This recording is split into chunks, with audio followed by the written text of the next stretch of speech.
Good evening दोस्तों। आज है 25 जनवरी और आज का करंट अफेयर्स हम लोग देखते हैं। आज का पहला करंट अफेयर्स है, क्योंकि आज 25 जनवरी है और 25 जनवरी को जो है राष्ट्रीय मतदाता दिवस मनाया जाता है। ये आप लोग याद रखेंगे।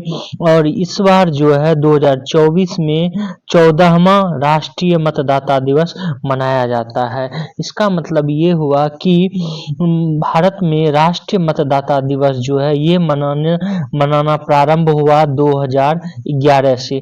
2011 से प्रत्येक वर्ष 25 जनवरी को हम लोग राष्ट्रीय मतदाता दिवस मनाते हैं। और राष्ट्रीय मतदाता दिवस इसलिए मनाया जाता है क्योंकि 25 जनवरी 1950 को जो है पहली बार निर्वाचन आयोग की स्थापना हुई थी स्वतंत्रता के बाद। और इसीलिए इस 25 जनवरी को जो है राष्ट्रीय मतदाता दिवस मनाया जाता है। राष्ट्रीय मतदाता दिवस के उपलक्ष्य में जो है भारत निर्वाचन आयोग द्वारा 96 करोड़ मतदाताओं को शुभकामनाएं भी दिया गया है और कुछ कार्यक्रम भी किया गया। इस कार्यक्रम में जो है द्रौपदी मुर्मू ये मुख्य अतिथि होंगी, वहीं जो है विशिष्ट अतिथि होंगे माननीय केंद्रीय विधि एवं न्याय राज्य मंत्री स्वतंत्र प्रभार अर्जुन राम मेघवाल। ये भी आप लोग याद रखेंगे। आज का अगला करंट अफेयर्स देखते हैं। आज का अगला करंट अफेयर्स है जल्लीकट्टू के बारे में। जल्लीकट्टू जो है ये मनाया जाता है तमिलनाडु में। ये भी आप लोग याद रखेंगे। जल्लीकट्टू जो है ये कहाँ का त्योहार है, तो ये तमिलनाडु का त्योहार है। तमिलनाडु के मदुरई में जो है जल्लीकट्टू खेल मनाया गया। ये बैल को काबू करने का प्रयास करने वाला एक प्रतिभागी खेल है। इसको जो है पोंगल उत्सव के अवसर पर पूरे राज्य में मनाया जाता है। इसमें बैल और इंसानों के बीच शक्ति का मुकाबला होता है। यह करीब 2000 वर्ष पुराना खेल है जो कि हमारे भारतीय संस्कृति से जो है जुड़ा हुआ है। तो याद रखेंगे जल्लीकट्टू कहाँ का खेल है, तो ये तमिलनाडु का है और पोंगल के उत्सव पर मनाया जाता है। अगला आज का करंट अफेयर्स देखते हैं। आज का अगला करंट अफेयर्स है कि मुरुगन की यात्रा निकाली गई है। कहाँ निकाली गई है? मलेशिया में। मलेशिया में एक वार्षिक त्योहार है जिसको कि थाई पुसम ये कहा जाता है। और इसी थाईपुसम त्योहार के अवसर पे जो है हिंदू देवता भगवान मरुगन की स्वर्ण रथ यात्रा निकाली जाती। भगवान मरुगन जो है ये भगवान शिव के ही पुत्र कार्तिकेय का एक जो है नाम है। ये भी आप लोग याद रखेंगे। कार्तिकेय का एक नाम मरुगन भी है और इसे अच्छाई और बुराई के बीच संघर्ष का प्रतिनिधि करने वाला भी जो है माना जाता है। तो आप याद रखेंगे कि थाई पुसम त्योहार मलेशिया में मनाया जाता है और उसी के उपलक्ष्य में जो है भगवान मरुगन की यात्राएं भी निकाली जाती है। इस तरह के प्रश्न जो है एसएससी में ज्यादा पूछे जाते हैं, तो आप लोग जरूर याद रखेंगे।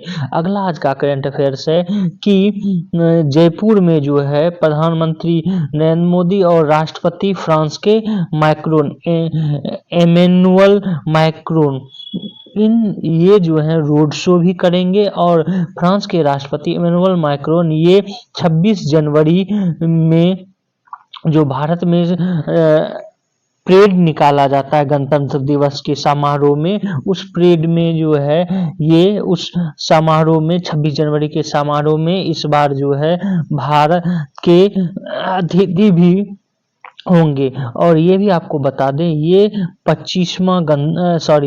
75वां गणतंत्र दिवस जो है गणतंत्र दिवस समारोह है। ये भी याद रखेंगे आप लोग।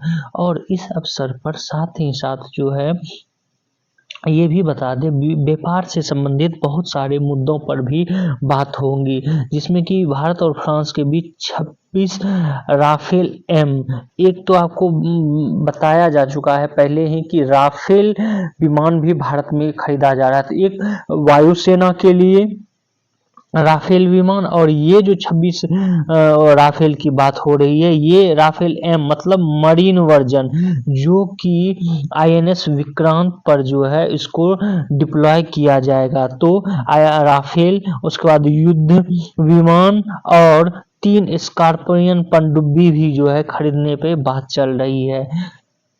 ये इन सब चीज़ों पर जो है, इन व्यापारिक मुद्दों पे भी जो है द्विपक्षीय वार्ता राष्ट्रपति, फ्रांस के राष्ट्रपति इमैनुअल मैक्रोन और पीएम मोदी के बीच जो है होगा। तो आपको यहाँ पे कुछ कुछ मोटे तथ्य ये याद रखने की 26 जनवरी के परेड में इस बार मुख्य अतिथि कहाँ के हैं? फ्रांस के कौन?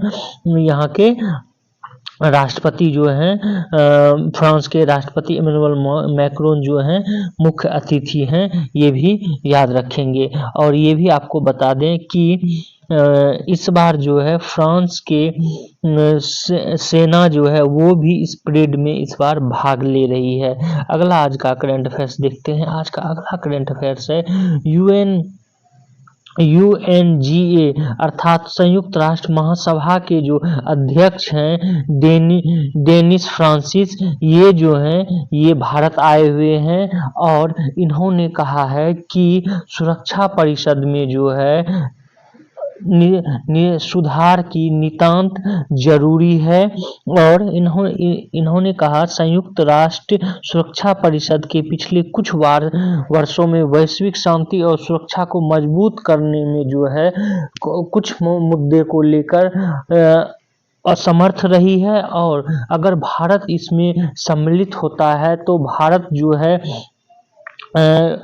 इसमें अपनी महती भूमिका निभाएगी। तो आपको ये याद रखना है कि संयुक्त राष्ट्र महासभा के अध्यक्ष कौन है? Dennis Francis. और संयुक्त राष्ट्र अगर जो सिर्फ बोलता है संयुक्त राष्ट्र के अध्यक्ष कौन है मुख्य रूप से संयुक्त राष्ट्र सुरक्षा परिषद के, तो नाम आएगा एंटोनियो गुटेरस का।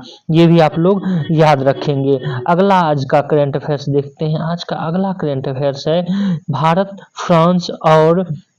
फ्रांस और यूएई के बीच जो है एक युद्धाभ्यास हो रहा है हवाई, और ये युद्धाभ्यास क्या है? हवाई युद्धाभ्यास, और इसका नाम क्या है? तो डेजर्ट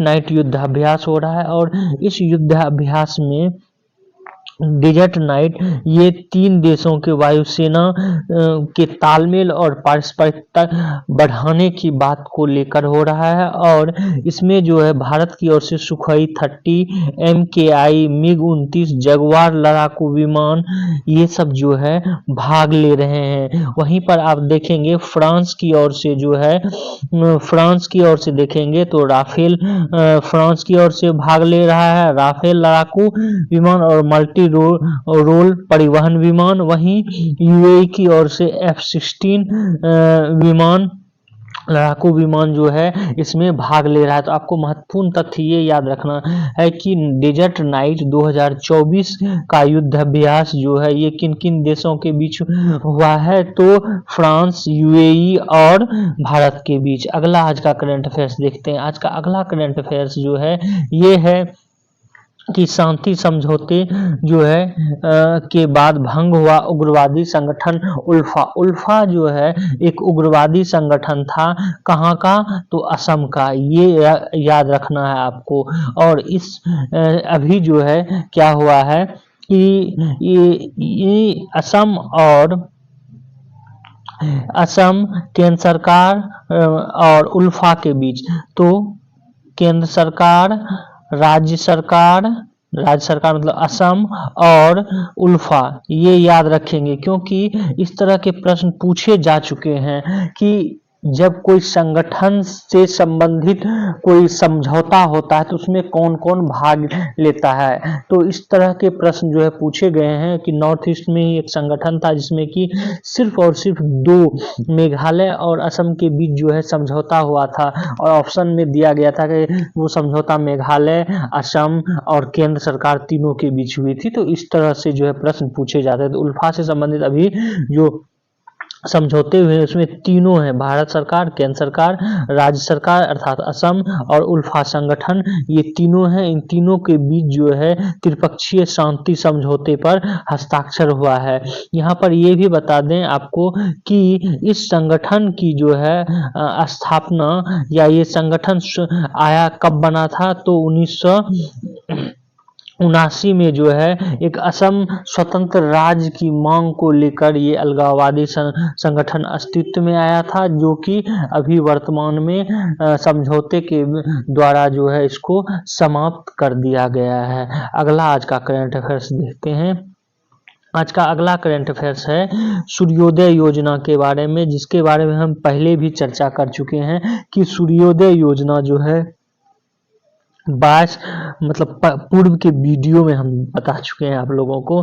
तो 22 जनवरी 2024 को सूर्योदय योजना लागू किया गया है, और सूर्योदय योजना के तहत ये कहा गया है कि 1 करोड़ घरों में जो है क्या होगा कि सोलर प्लांट लगाया जाएगा, और इस सोलर प्लांट में जो है करीब 40% सरकार द्वारा सब्सिडी दी जाएगी। सब्सिडी जो है सरकार द्वारा दी जाएगी, ये कहना है। और इससे क्या होगा कि बिजली की जो खपत हो रही है उस पर जो है एनटीपीसी के माध्यम से जो हम लोग बिजली घर घर पहुंचाया जाता है, तो इसमें इसकी खपत में जो है कमी आएगी, और साथ ही साथ रिन्यूएबल एनर्जी की जो है हम लोग बढ़ेंगे, एक कार्बन न्यूट्रल देश की ओर जो है बढ़ेंगे। यहाँ पर एक और तथ्य बता दें कि इससे पहले सौभाग्य योजना भी जो है लागू किया गया था, और ये सौभाग्य योजना जो है ये भी जो है सोलर प्लांट से ही संबंधित है ये योजना। लेकिन सौभाग्य योजना जो है ये कृषकों को दिया जाता था, कृषकों को जो है ये इसके तहत जो है सौर पैनल के माध्यम से आप जो है खेतों की सिंचाई कैसे पंपी सेट चलाकर कर सकते थे, ये था सौभाग्य योजना। लेकिन सूर्योदय योजना, पीएम सूर्योदय योजना जो है ये घरों में यूज के लिए है, ये भी आप लोग याद रखेंगे। आज का अगला करंट अफेयर्स देखते हैं। आज का अगला करंट अफेयर्स है कि सूर्य कुमार यादव को जो है इनको सर्वश्रेष्ठ T20 क्रिकेटर का पुरस्कार जो है दिया गया है, किसके द्वारा? आईसीसी क्रिकेट परिषद, अंतर्राष्ट्रीय क्रिकेट परिषद आईसीसी द्वारा। और ये लगातार दूसरा साल जो है ऐसा है कि सूर्य कुमार यादव को ये जो है सर्वश्रेष्ठ पुरस्कार वर्ष का इससे सम्मानित किया गया है। आप लोग ये भी याद रखेंगे। आज का अगला करंट अफेयर्स है कि ब्रिटेन में तीन युवा भारतवंशी को वैज्ञानिक पुरस्कार से जो है सम्मानित किया जाएगा। ये पुरस्कार, प्रतिष्ठित पुरस्कार का नाम है बालवाटनिक पुरस्कार, या इसको ब्लावाटनिक पुरस्कार बोले। ये पुरस्कार जो है दिया जाएगा 9 लोगों को जो है ये पुरस्कार दिया जाएगा, 9 वैज्ञानिकों को और उस 9 वैज्ञानिकों में से जो है 3 भारतवंशी हैं। उनका नाम है प्रोफेसर राहुल आर नायर, मेहुल मलिक और डॉक्टर तन्मय। ये भी आप लोग याद रखेंगे। इस तरह के प्रश्न जो है एसएससी में ज्यादा पूछे जाते हैं, और ये पुरस्कार जो है ये पुरस्कार आपको दिया जाता है 2 फाउंडेशन के द्वारा, और इनका नाम है ब्लावाटनिक फैमिली फाउंडेशन और the New York academy of sciences. इनके द्वारा जो है ये प्रतिष्ठित पुरस्कार दिया जाता है। और ये पुरस्कार की घोषणा तो हो गई, लेकिन इसको जो है 27 फरवरी को एक आयोजित समारोह में इसको प्रदान किया जाएगा। अगला आज का करंट अफेयर्स देखते हैं। आज का अगला करंट अफेयर्स है कि पीएम ने यूपी में करीब 20,435 करोड़ की योजना का जो है सौगात दिया है। इस 435 करोड़ योजनाओं में आप देखेंगे तो जो पीएम मोदी बुलंदशहर में इंडियन ऑयल के टुंडला और गवारिया पाइपलाइन और ग्रेटर नोएडा में एकीकृत औद्योगिक टाउनशिप का लोकार्पण जो है किए हैं इसी योजना के तहत। और साथ ही साथ बुलंदशहर में डेडिकेटेड फ्रेट कॉरिडोर के new Khurja new Rewari station के बीच मालगाड़ी के लिए जो है वर्चुअल माध्यम से रेलगाड़ी के लिए वर्चुअल माध्यम से हरी झंडी दिखाई है। ये जो दोहरी लाइन बनाई गई है जो कि सिर्फ मालगाड़ियों के लिए है, ये इसका भी इनॉग्रेशन जो है किया गया है। ये भी आप लोग याद रखेंगे और डाटा तो याद रखेंगे। इस तरह के डाटा जो है वो पूछ लिया जाता है बीपीएससी द्वारा। अगला जो है प्रश्न, अगला करंट अफेयर्स है टेस्ला द्वारा 2025 के मध्य में जो है भारत में पेश करेगी सस्ती कार। सस्ती कार से यहाँ तात्पर्य यह है कि टेस्ला जो है इलेक्ट्रिक कार मैन्युफैक्चरिंग है, दुनिया की सबसे बड़ी इलेक्ट्रिक कार निर्माता है। और ये जो है गुजरात में अपनी फैक्ट्री लगाने जा रही है और भारत में जो है सबसे कम रेट पर किफ़ायती दर पे जो है इलेक्ट्रिक कार बनाएगी। हालांकि यहाँ पर जो है आप देखेंगे टाटा, नेक्सॉन, महिंद्रा ये सब भी जो है इलेक्ट्रिक कार बना रही है। तो इस तरह प्रतिस्पर्धा और बनेगी और नई इलेक्ट्रिक कार जो है मार्केट में उपलब्ध होंगे। तो टेस्ला गुजरात में लगा रही है, ये भी याद रखेंगे। आज का अगला करंट अफेयर्स देखते हैं। आज का अगला करंट अफेयर्स है कि सऊदी अरब जो है पहली बार फर्स्ट अल्कोहल स्टोर खोलेगा। कहाँ पर? तो रियाद में। ये याद रखेंगे क्योंकि ऐसे भी आपको पता होगा कि जो मुस्लिम कंट्री है वहाँ पर अल्कोहल और मुसलमानों के लिए अल्कोहल जो है बैंड है, मना है। तो इसी कारण जो है सऊदी अरब में अल्कोहल नहीं मिलता है, वहाँ नहीं बेचा जाता है। लेकिन फर्स्ट बार ऐसा हो रहा है कि रियाद में जो है वो अल्कोहल खोला जाए, अल्कोहल का स्टोर खोला जाएगा, वो भी नॉन मुस्लिम डिप्लोमेट्स के लिए। ये भी आप लोग याद रखेंगे। पहली बार सऊदी अरब में अल्कोहल का जो है ये स्टोर खुलने जा रहा है। तो आज का करंट अफेयर्स जो है बस यहीं तक था। आप लोग जो है हमारे इस वीडियो को शेयर करें, सब्सक्राइब करें और बेल आइकन को जो है जरूर दबा लें। Thank you for watching this video.